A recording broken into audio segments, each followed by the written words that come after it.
unit tentang pemerintah Palembang yang selalu menjadi.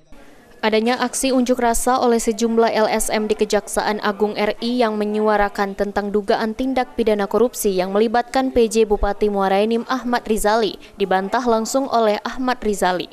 Menurut PJ Bupati Muara Enim Ahmad Rizali yang juga merupakan mantan Kepala Dinas Perdagangan ini, bahwa pada tahun 2020 dirinya belum menjabat sebagai Kepala Dinas Perdagangan.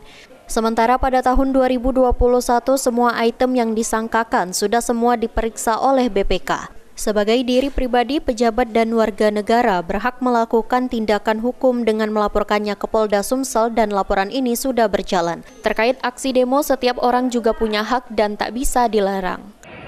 Itu jelas hoax ya. Karena apa? Tahun 2020 saya belum jadi kepala dinas. Apa yang mau saya korupsikan? Saya gelapkan ya.